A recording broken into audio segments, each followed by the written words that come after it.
Next topic start किया था tools of taxonomy.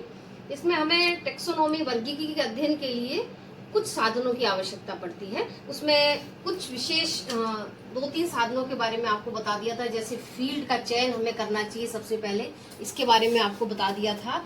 फिर जब हम फील्ड का चयन करते हैं और वहां से पादपों का कलेक्शन करते हैं तो उसके संग्रहण के लिए हर्बेरियम की आवश्यकता होती है, जहां पर ड्राई प्लांट को माउंट करके और एक स्पेसिफिक वर्गीकरण के आधार पर वहां पर स्टोर किया जाता है।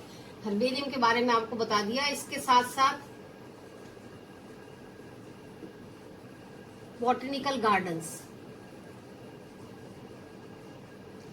जहां की लिविंग प्लांट का अध्ययन नेचुरल कंडीशन में किया जा सके। बॉटनिकल गार्डन, जिसको हम आउटडोर लेबोरेटरीज भी कहते हैं, कि वहां पर हम कई पादपों के बारे में अनुसंधान कर सकते हैं और हम नेचर में जाकर पादपों के बारे में जानकारी प्राप्त कर सकते हैं। पादपों का कंपैरेटिव स्टडी बॉटनिकल गार्डन के अंतर्गत की जा सकती है, जिसमें आपको इम्पोर्टेंट बॉटनिकल गार्डन्स इंडिया में बताया था, इंडियन बॉटनिकल गार्डन कैलकाटा और नेशनल बॉटनिकल गार्डन लखनऊ। और जो नेक्स्ट पार्ट है इसका, वो है टेक्सोनॉमिक लिटरेचर, या हम इसको कहते हैं टेक्सोनॉमिक एड। जब हम पादपों का संग्रहण करते हैं, कलेक्शन करते हैं, तो उसके पश्चात हमें पादपों के अध्ययन के लिए, आगे अध्ययन के लिए हमें कुछ न कुछ किताबों की आवश्यकता पड़ती है, कुछ ऐसे टेक्सोनॉमिक एड की आवश्यकता पड़ती है जिससे कि हम आगे पादपों की पहचान कर सकें, उनका अध्ययन और ज्यादा विस्तृत रूप से कर सकें और वर्गीकरण कर सकें। तो उसके अंतर्गत हमें कुछ लिटरेचर की आवश्यकता पड़ती है। जैसे कि हम जानते हैं, इसको टेक्सोनॉमिक लिटरेचर को हम लाइब्रेरी भी कह सकते हैं। लाइब्रेरी का मतलब हमें पता है कि जहां पर अलग अलग विषयों की पुस्तकें रखी जाती हैं, उनको हम कहते हैं, एक ही स्थान पर रखी जाती है, उसको हम लाइब्रेरी कहते हैं।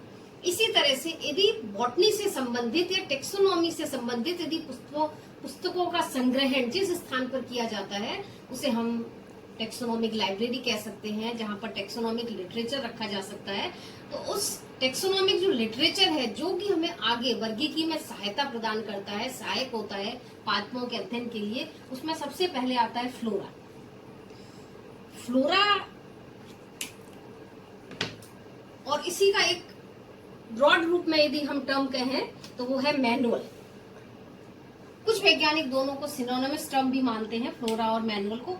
फ्लोरा क्या है? फ्लोरा एक ऐसी बुक है जो एक विशेष क्षेत्र के विशेष पादपों, उसमें हम पुष्पी पादप भी ले सकते हैं, संवहनी पादप भी ले सकते हैं, तो एक पर्टिकुलर एरिया में उपस्थित पादपों के बारे में विस्तृत जानकारी जिस पुस्तक के अंदर दी जाती है, उसको हम फ्लोरा कहते हैं। और इस फ्लोरा के अंदर साथ साथ हमें आइडेंटिफिकेशन के लिए कुछ कीज दी जाती हैं, कुंजियां दी जाती हैं। कीज का मतलब हम पहले भी पढ़ चुके हैं और जानते भी हैं। की क्या है? पौधों के पहचान करने के लिए कुछ की जाती है, की दी जाती है। ये हमेशा एक कपलेट के रूप में होती है और एक प्रत्येक कपलेट के एक स्टेटमेंट को हम कहते हैं लीड। तो फ्लोरा के अंदर पौधों का डिस्क्रिप्शन होता है, उस फैमिली के बारे में, जेनरा के बारे में, स्पीसीज के बारे में अध्ययन कर सकते हैं, और जिस स्थान पर, जिस विशेष स्थान पर वो पादप उगता है, उसकी हम पर्यावरण से उसका क्या संबंध है, वहां की भौगोलिक स्थिति क्या है, उसके बारे में भी हम जानकारी प्राप्त कर सकते हैं। आईसीबीएन के नेतृत्व में कई प्रकार के फ्लोरा बनाए गए हैं और इसको थोड़ा सा सरल करने के लिए इन फ्लोरा को अलग अलग कैटेगरीज में डिवाइड किया गया है, जैसे national flora, state flora, district flora बनाए गए। जैसे नाम से ही पता चल रहा है हमें, नेशनल फ्लोरा किसी भी एक पूरे नेशन की वनस्पति के बारे में सूचना देने वाली जो पुस्तक होती है, उसको हम कहते हैं नेशनल फ्लोरा, जो पूरा एक वर्ल्ड वाइड भी कह सकते हो, एक पर्टिकुलर स्टेट, पर्टिकुलर नेशन के बारे में बात करता है, तो वो नेशनल फ्लोरा कहलाता है। जिसमें इम्पोर्टेंट है फ्लोरा ऑफ ब्रिटिश इंडिया। जो फ्लोरा ऑफ ब्रिटिश इंडिया है, ये 7 वॉल्यूम में प्रकाशित किया गया है इसको, और ये ब्रिटिश इंडिया जो फ्लोरा है, given by Bentham and Hooker के द्वारा दिया गया था।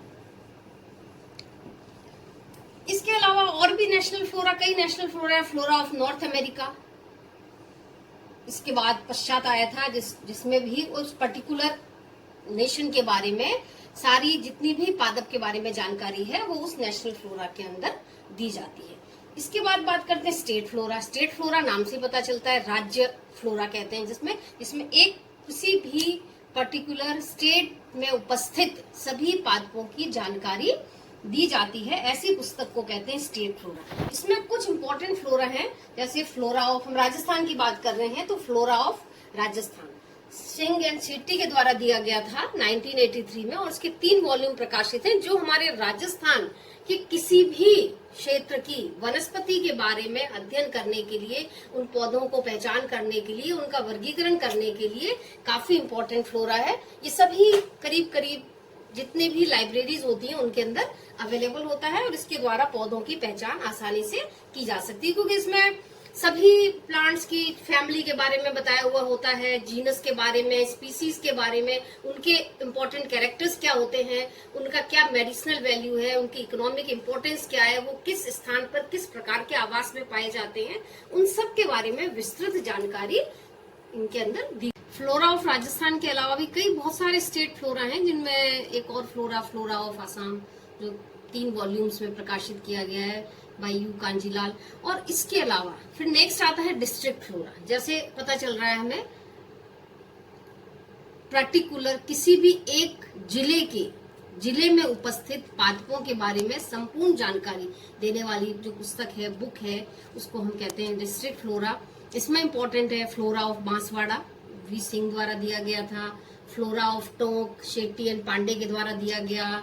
Flora of Delhi by CSIR new Delhi द्वारा प्रकाशित है, JK माहेश्वरी के द्वारा प्रकाशित किए गए हैं। ये कुछ फ्लोरा के नाम है, कई फ्लोराज दिए गए, अलग अलग स्टेट फ्लोराज हैं, डिस्ट्रिक्ट फ्लोरा है। यहाँ मैंने कुछ इंपॉर्टेंट एक दो फ्लोराज के बारे में बताया, क्योंकि नॉर्मली क्वेश्चन जब आते हैं एग्जाम्स के अंदर, छोटे क्वेश्चंस में पूछता है नेम एनी 2 स्टेट फ्लोरा या name any 2 district flora.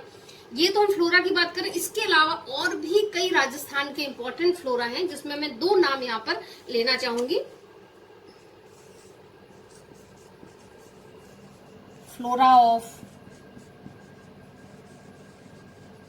Indian desert by MM Bhandari. Second है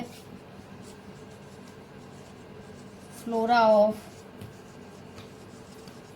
नॉर्थ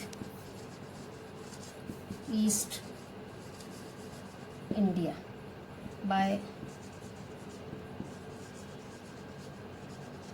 शिव शर्मा एंड त्यागी। ये 2 ऐसे इंपॉर्टेंट फ्लोरा हैं जिनमें राजस्थान के अधिकतर प्लांट के बारे में सूचना हम इनसे प्राप्त कर सकते हैं। जैसे पहला है फ्लोरा ऑफ इंडियन डेजर्ट, जो MM भंडारी के द्वारा दिया गया है।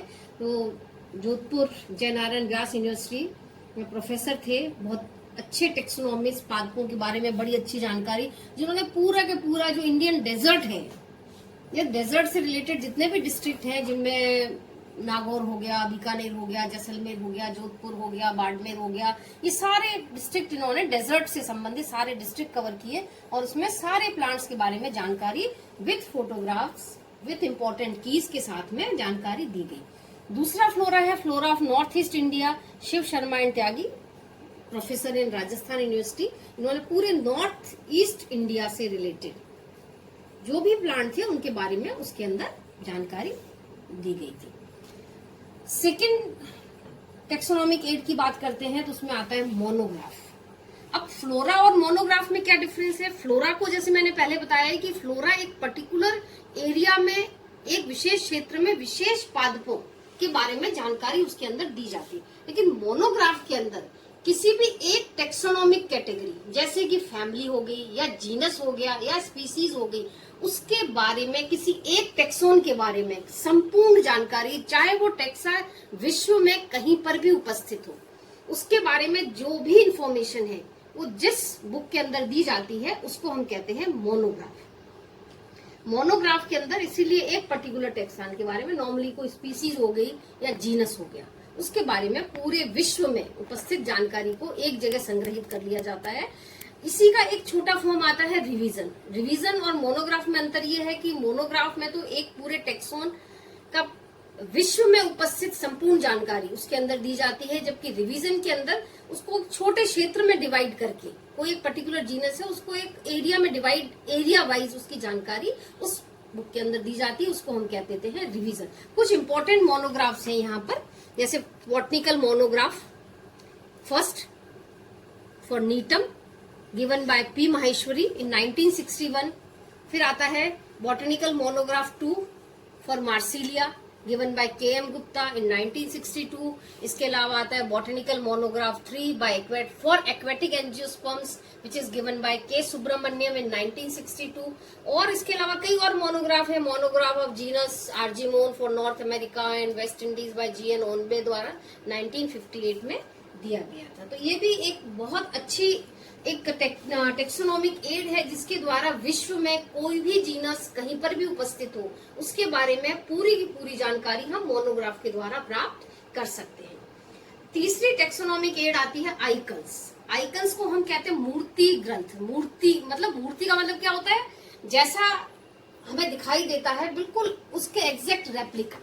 आइकन्स के अंदर जो भी पादप है, जिस पादप के बारे में हमें जानकारी चाहिए होती है, उसके पूरा का पूरा चित्र, सिंपैथेटिक डायग्राम जिसको हम कहते हैं, हुबहू चित्र उसके अंतर्गत दिया जाता है। और उस चित्र में प्लांट्स के डिफरेंट अलग अलग पार्ट्स हो गए, जैसे स्टेम है, लीफ है, फ्रूट है, हेयर्स, और माइनर से माइनर जानकारी जैसे हेयर्स हो गए, स्पाइन्स होते हैं उसके अंदर, या टेंड्रिल हो गए, इन सब की जानकारी चित्रों के माध्यम से दी जाती है। और इन चित्रों के साथ साथ उनकी स्केल्स भी दी जाती है मेजर करने के लिए।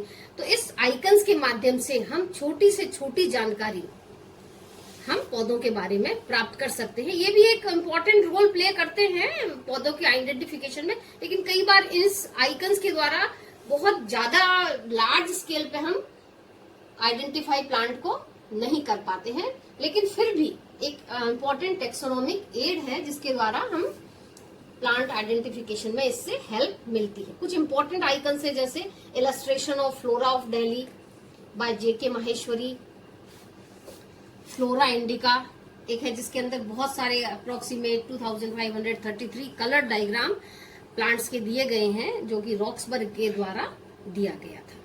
तो ये कुछ जानकारी आपको हमने टेक्सोनोमिक लिटरेचर के बारे में बताई, टेक्सोनोमिक टूल्स ऑफ टेक्सोनोमी के बारे में बताई, जिसमें कहा गया नॉर्मली 4 हम टूल्स के बारे में यहाँ पे बात की। पहले फील्ड के बारे में, आपको आवास के बारे में बताया, किस प्रकार का फील्ड हमें चयन करना चाहिए कि हम अलग अलग ज्योग्राफिकल बाउंड्रीज के हिसाब से हमें अलग अलग हैबिटेट का, क्योंकि हम एक लार्ज स्केल पे एक बड़े भौगोलिक क्षेत्र का हम एक साथ चयन नहीं कर सकते, हम एक साथ हम उस एरिया में बार बार नहीं जा सकते, इसीलिए हमें छोटे छोटे हैबिटेट्स में उसको डिवाइड करके अलग अलग इकोलॉजिकल बाउंड्रीज बना के हम पौधों का अध्ययन कर सकते हैं। जैसे मैंने फील्ड में बताया था कि हम एक्वेटिक हैबिटेट्स में चले जाएं, या डेजर्ट हैबिटेट हो गया, या हम कल्टीवेटेड हैबिटेट में, या फॉरेस्ट हैबिटेट, हम एरिया डिवाइड कर लें और उसके आधार पर हम पौधों का कलेक्शन कर सकते हैं। उस फील्ड में बार बार जाएं, हर अलग अलग सीजन में कम से कम हर मंथ में 1 से 2 बार जाकर हम उस फील्ड का